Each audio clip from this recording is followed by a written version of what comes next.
شروع اللہ کا نام لے کر جو بڑا مہربان نہایت رحم والا ہے۔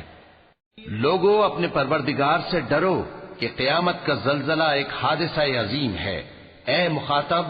جس دن تو اس کو دیکھے گا اس دن یہ حال ہوگا کہ تمام دودھ پلانے والی عورتیں اپنے بچوں کو بھول جائیں گی اور تمام حمل والیوں کے حمل گر پڑیں گے، اور لوگ تجھ کو مدہوش نظر آئیں گے، حالانکہ وہ مدہوش نہیں ہوں گے بلکہ عذاب دیکھ کر مدہوش ہو رہے ہوں گے۔ بے شک اللہ کا عذاب بڑا سخت ہے۔ اور بعض لوگ ایسے ہیں جو اللہ کی شان میں علم کے بغیر جھگڑتے اور ہر شیطان سرکش کی پیروی کرتے ہیں، جس کے بارے میں لکھ دیا گیا ہے کہ جو اسے دوست رکھے گا تو وہ اس کو گمراہ کر دے گا اور دوزخ کے عذاب کا رستہ دکھائے گا۔ لوگو،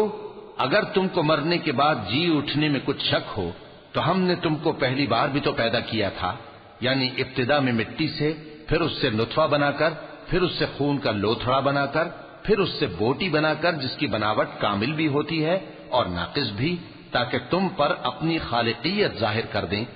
اور ہم جس کو چاہتے ہیں ایک میعاد مقرر تک پیٹ میں ٹھہرائے رکھتے ہیں، پھر تم کو بچہ بنا کر نکالتے ہیں، پھر تم جوانی کو پہنچتے ہو، اور بعض قبل از پیری مر جاتے ہیں،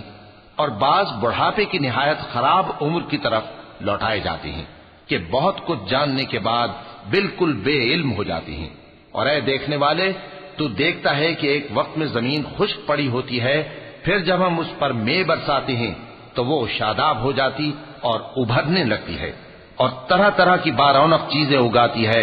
ان قدرتوں سے ظاہر ہے کہ اللہ ہی قادر مطلق ہے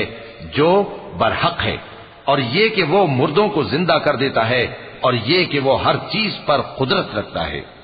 اور یہ کہ قیامت آنے والی ہے اس میں کچھ شک نہیں، اور یہ